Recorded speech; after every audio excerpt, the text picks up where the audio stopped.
Madame, Monsieur, bonsoir. Voici les titres de cette édition. À l'occasion de la journée du Moudjahed et de la commémoration du 20 août 1955 et 1956, le président de la République, Abdelmadjid Tebboune, a adressé un message aux Algériens et Algériennes. Évocation dans ce journal de deux dates phares de la guerre de libération nationale, le 20 août 1955 et 1956, des étapes importantes de la révolution algérienne qui ont permis à l'Algérie de se libérer du joug colonial.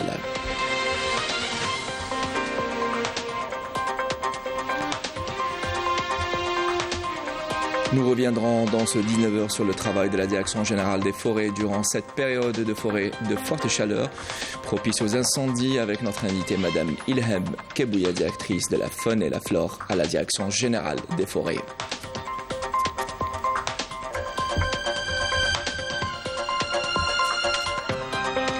Et enfin, nous irons à Tizi Ouzou pour découvrir les créations des tisserands lors de la fête du tapis de Eth Hichem, une fête qui est de retour après 3 ans d'absence. Voilà pour les titres. Bienvenue à tous. À l'occasion de la célébration de la journée nationale du Moudjahed le 20 août, coïncidant avec le 60e anniversaire de l'offensive du Nord constantinois et le 66e anniversaire du Congrès de la Soumam, le président de la République, Abdelmadjid Tebboune, a adressé un message aux Algériens et Algériennes dont voici le contenu.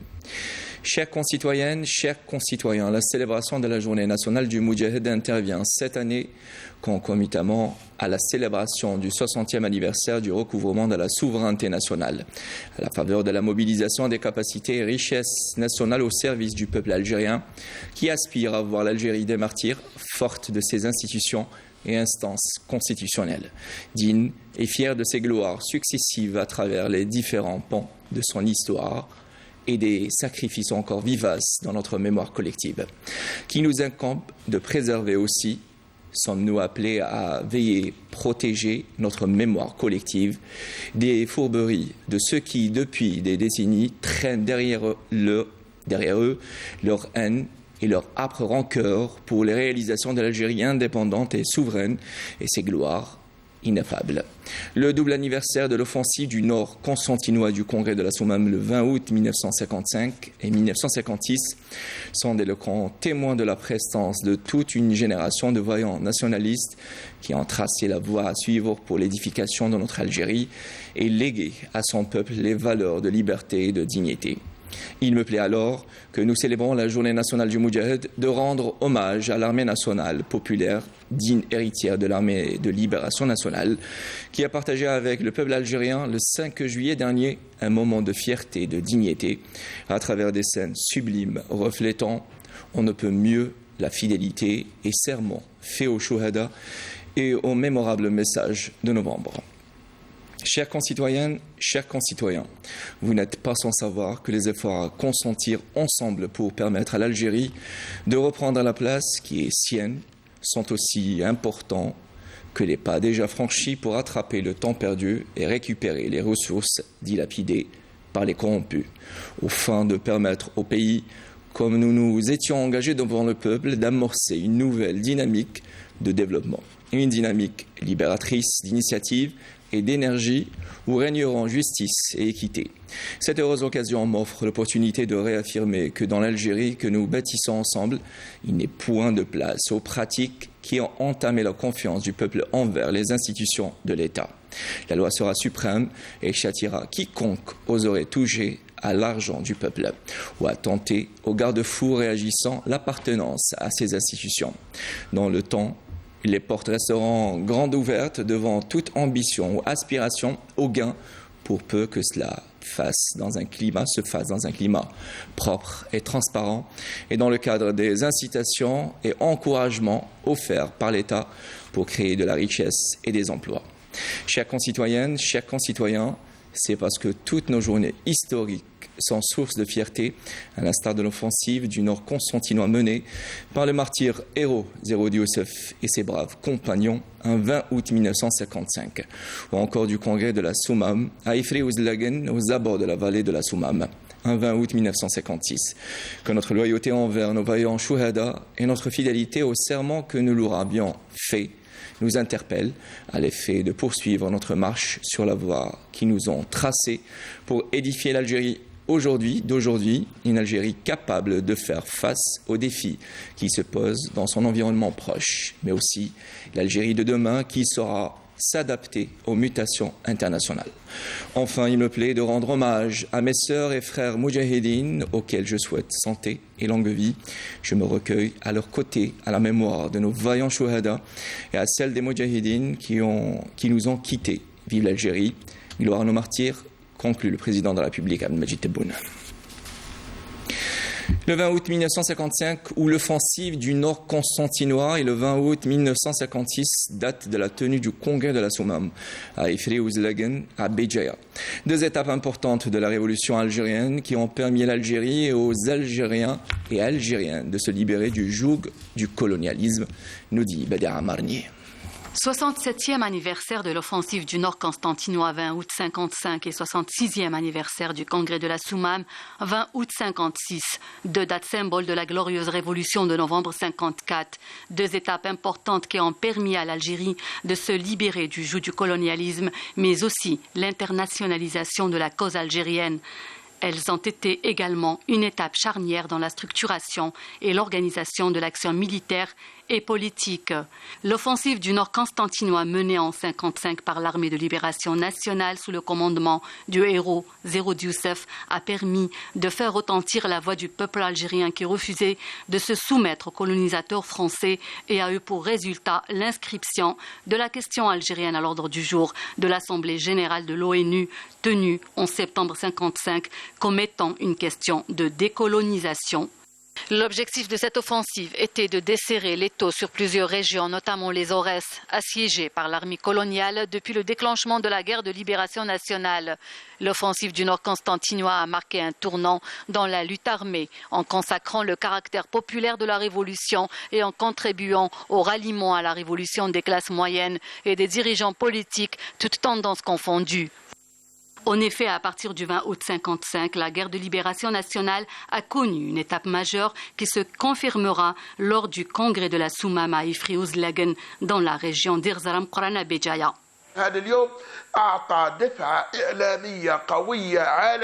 Ce jour-là a permis à la cause algérienne et à la révolution de novembre d'avoir un écho dans les médias internationaux. L'offensive du Nord constantinois a lancé des messages au monde entier et a imposé la cause algérienne au niveau des Nations Unies. Le congrès de la Soumam, qui a duré plusieurs jours, a débouché sur des décisions historiques dans le remplacement des 5 zones en vigueur depuis le 1er novembre 1954 par 6 wilayas, Orasn Memcha, Nord constantinois, Kabylie algérois, Oranie et Sud, subdivisés en zones, régions et secteurs. Autre décision emblématique du congrès de la Soumam, l'unification de l'armée de libération nationale à l'échelle nationale dans sa structure, ses grades et son organisation à l'image d'une armée régulière. Le congrès a également permis de structurer la révolution nationale militairement et politiquement, avec notamment la création d'un conseil national de la révolution algérienne, CNRA, composé de 34 membres et d'un comité de coordination et d'exécution.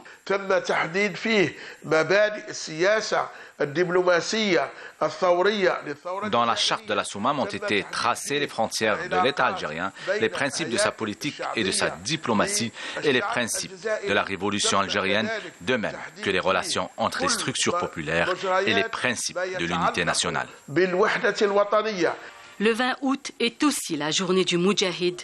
Une date, 2 années différentes, 2 étapes charnières de la glorieuse révolution de novembre 1954. La première a permis de mettre en échec les tentatives de faire avorter la révolution et la deuxième a réuni les compagnons de lutte autour d'un objectif suprême, libérer l'Algérie.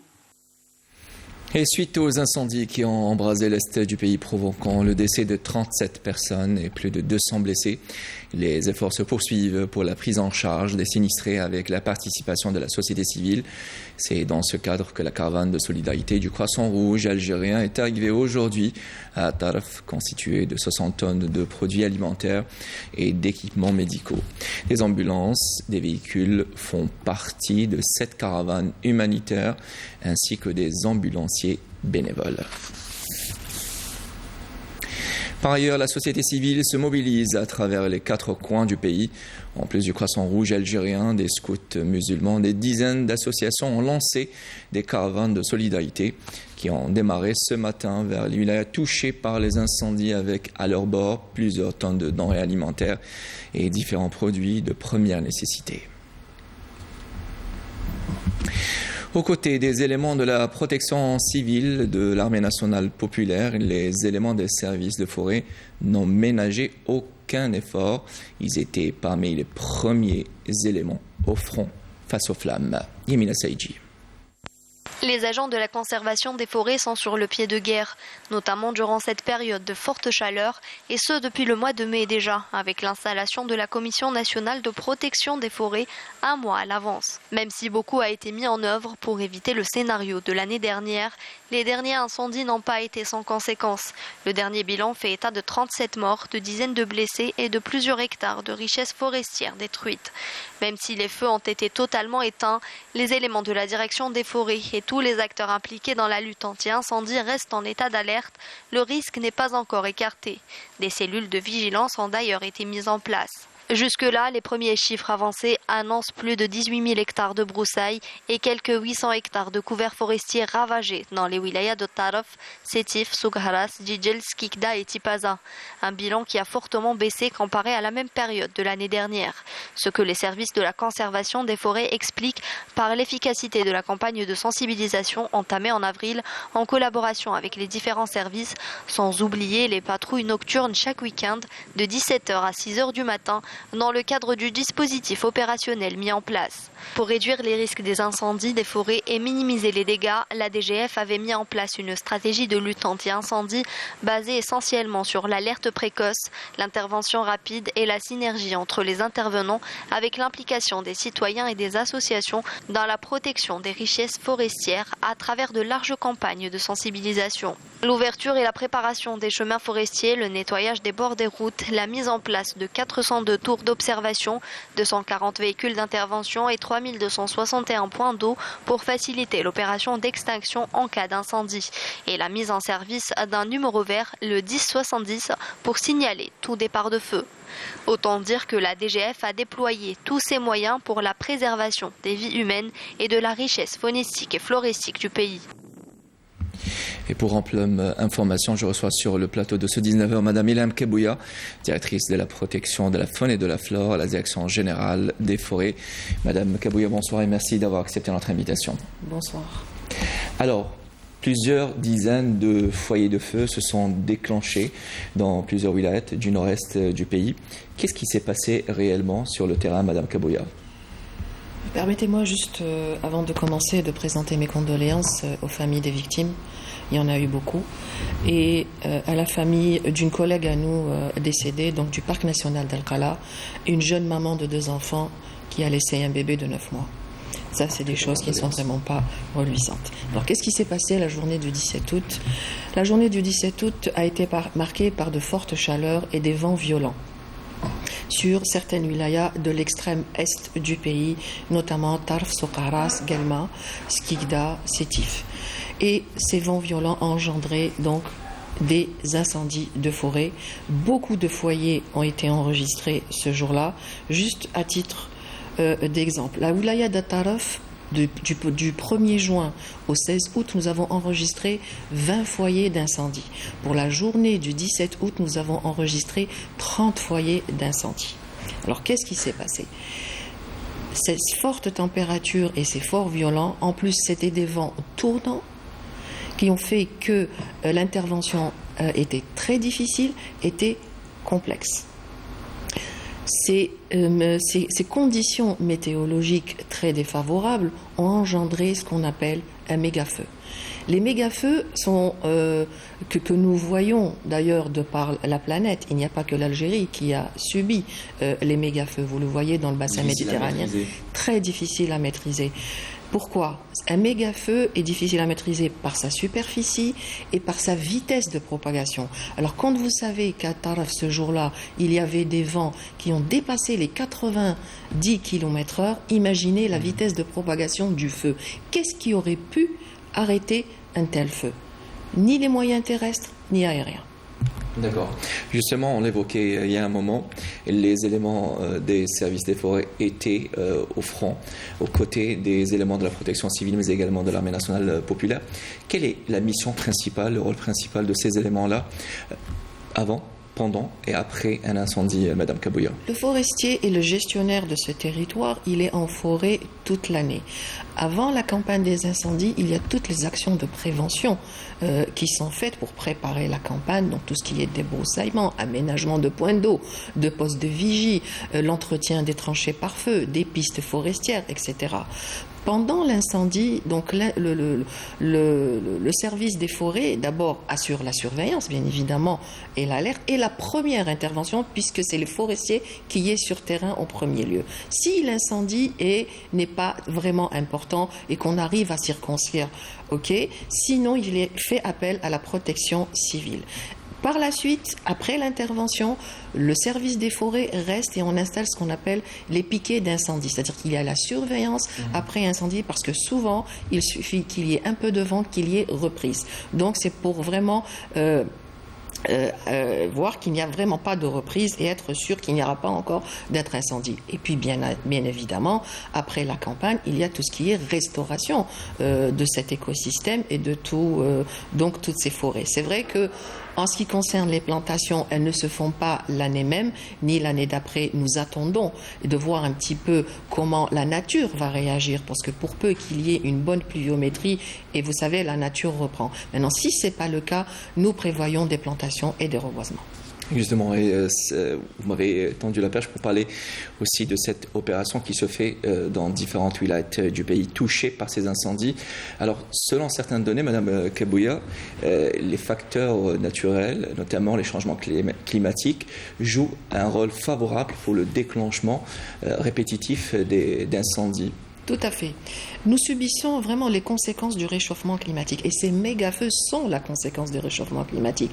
Parce que les sécheresses répétées font que cette végétation est devenue un combustible. Et c'est pour ça que les feux se propagent aussi à cette grande vitesse et on a du mal à les maîtriser. Et revenons au point de l'après-incendie, post-incendie.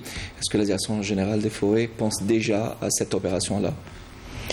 Pas dans l'immédiat, parce qu'aujourd'hui, nous devons quand même terminer cette campagne et nous sommes, comme vous le savez, tous à pied d'œuvre pour la campagne des incendies, parce qu'elle n'est toujours pas terminée. Les chaleurs sont toujours là. Et surtout qu'il ne faut vraiment pas baisser de vigilance. C'est très important. On ne sait jamais à quel moment ça peut tomber. Vous avez bien vu, nous avions eu jusqu'au 16 août une campagne des pluies normales, mais il a fallu d'une journée pour que cette catastrophe arrive. Malheureusement, encore une fois, des décès sont à déplorer et ça, c'est vraiment quelque chose qui est insupportable pour nous, malgré tous les efforts que nous avons effectués pendant toute l'année pour préparer cette campagne. Madame Melhem Kabouya, directrice de la protection de la faune et de la flore au sein de la Direction générale des forêts, merci pour toutes ces précisions. Et encore une fois, à travers vous, nous saluons tous les efforts consentis par les éléments des services des forêts et toutes nos condoléances à la famille de toutes les victimes. Merci beaucoup. Merci à vous. Après le travail colossal des éléments des services des forêts à travers tous les pays, nous passons à présent aux missions de la direction du commerce de la wilaya de l'Ouad qui redouble d'efforts en cette période estivale où les denrées alimentaires peuvent constituer un danger pour les consommateurs. Et pour éviter cela, plusieurs sorties sur le terrain ont été programmées pour contrôler les commerces, entre autres les fast-foods et les magasins d'alimentation, nous dit Sofiane Hamoudi.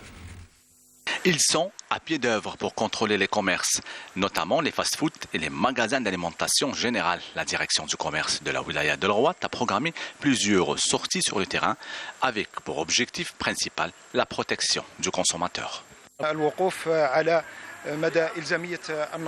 Nous sommes là pour contrôler l'hygiène et la propreté de chaque magasin et la qualité des produits proposés à la consommation.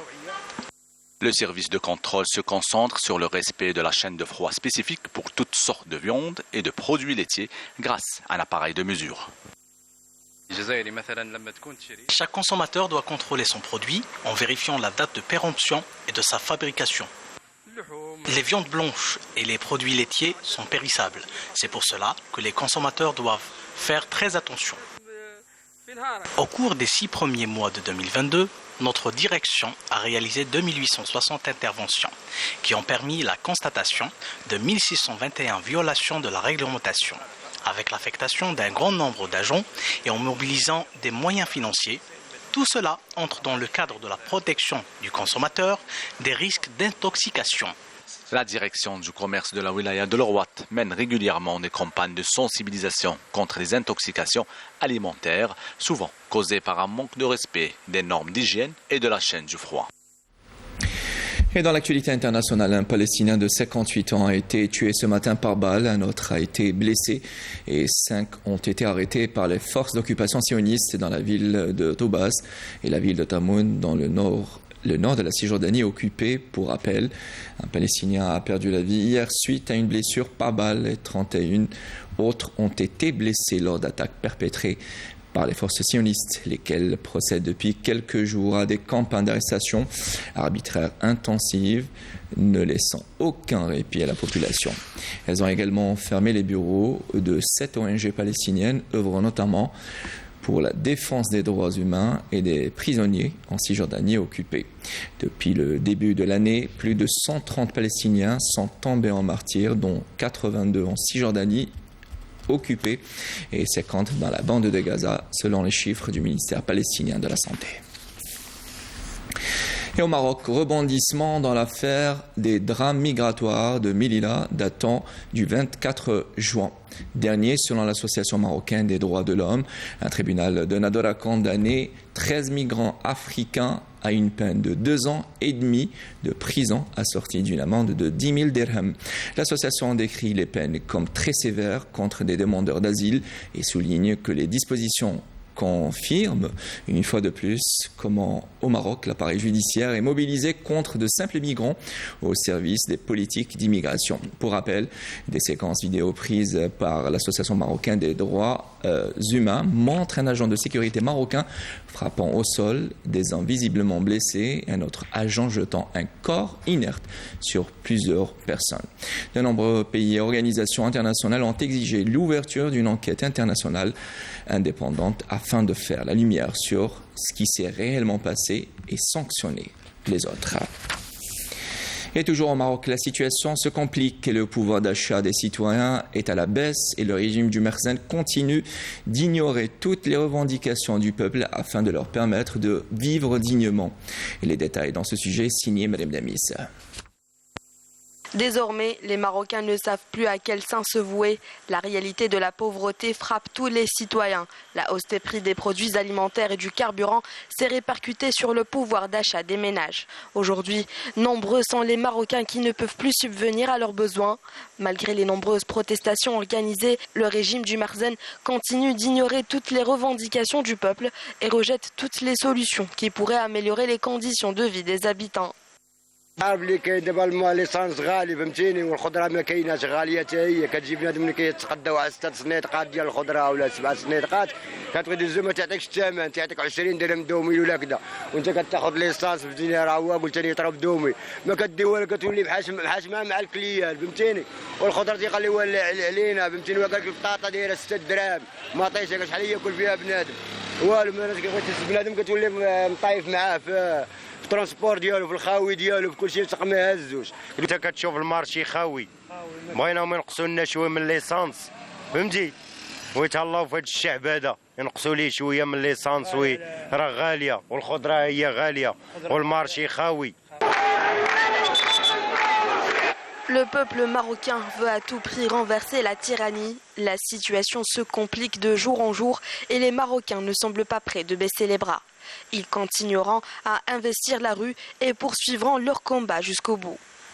انا خدام تندوي معاك بصفه انا عندي 3 الوليدات عندي 30,000 ريال ديال الكرا فهمتيني 3 الوليدات 30,000 ريال ديال الكرا يعني هذه دابا شهرين والله ما صيدتش نقول لك هذه دابا شهرين والله ما صيدتش 1000 ريال اول البارح طحت مرض مشيت كنتسلف يعني خدام وما خدامش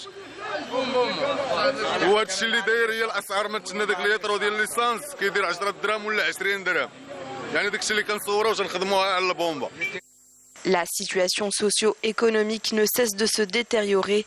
Les secteurs clés de l'éducation, de la santé et de l'emploi sont loin de répondre aux attentes et aux aspirations des citoyens qui ne décolèrent pas. Retour en Algérie pour parler sport et dans la continuité des compétitions du concours militaire international Sexant aéroporté 2022. La base aérienne de Ain Ossara en première région militaire a abrité ce vendredi 19 août l'épreuve de saut en parachute par la section suivie d'une course sur une distance de 10 km à laquelle 16 sélections ont pris part.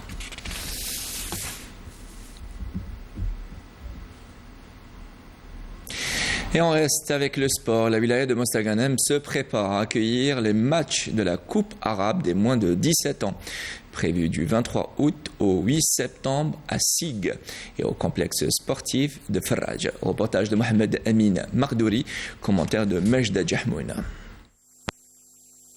La ville de Mostaganem, dont les paysages et les attraits touristiques sont connus de tous, vit au rythme des préparatifs de la Coupe arabe des nations des moins de 17 ans de football qui se déroulera du 23 août au 8 septembre. Les habitants de Mostaganem sont tenus de participer à la réussite de cette manifestation sportive. ويطلعوا بقوة للملعب المركب. إنه لا شرف عظيم لاحتضان ولاية مستغانم. C'est un véritable honneur pour la ville de Mostaganem d'accueillir un tel événement dans les prochains jours. Je souhaite la réussite à l'équipe nationale algérienne. ونتمنى بذلك النجاح والتوفيق للفريق الوطني الجزائري. La manifestation sportive se déroulera au complexe sportif Faraj, doté de plusieurs infrastructures et de toutes les commodités.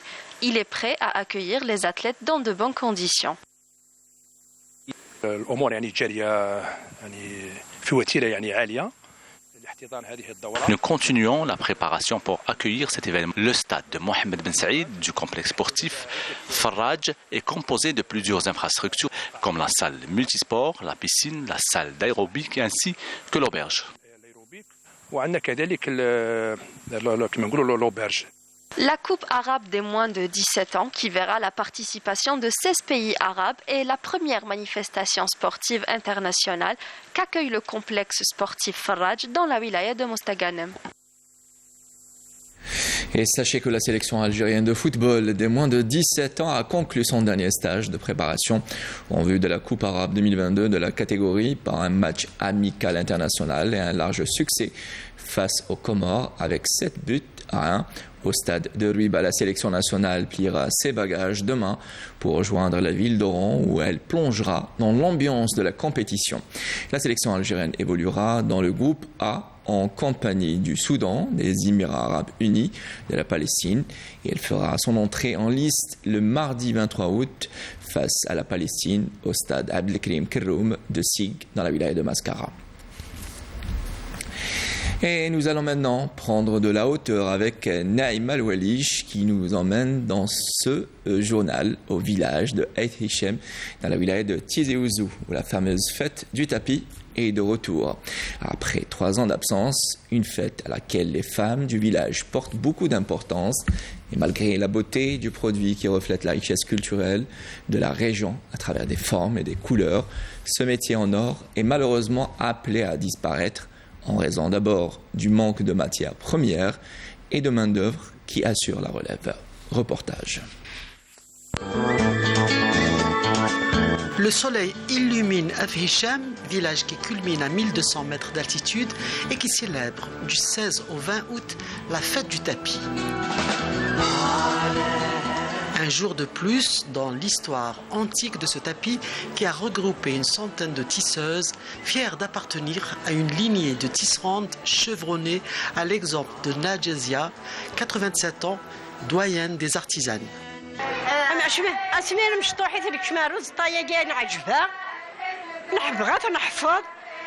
Quand on était jeune, on a appris le métier avec grand plaisir. Ce métier est très utile puisqu'il constitue une bonne entrée d'argent, quoi qu'il soit très difficile à faire. On prépare tout, le coton, la laine. Il y a une ambiance très spéciale à chaque début et fin de tissage qui nous rend très, très heureux. C'est grâce au tapis qu'on a élevé nos enfants, qu'on a acheté pas mal de choses, dont beaucoup d'or. Le tapis d'Ait Hichem constate une dot pour le mariage. La mariée prend le tapis d'Etishem pour son trousseau. Il est obligatoire chez nous pour le mariage. Tapis 2 sur 2, soit grenat, soit rouge, soit blanc. C'est la mariée qui choisit les couleurs. Les anciens première génération, deuxième,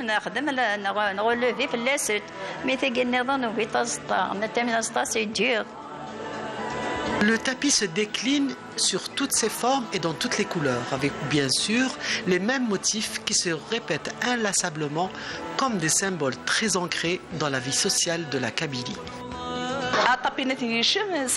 les motifs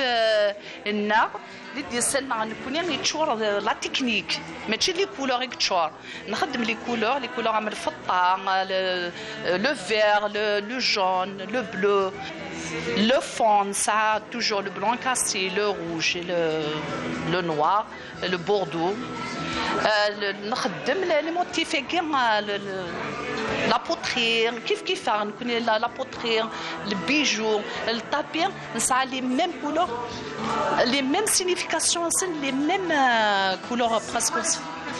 Malheureusement, il n'y a pas de relève, les relèves. Il y a tout ce qu'il faut dans le centre.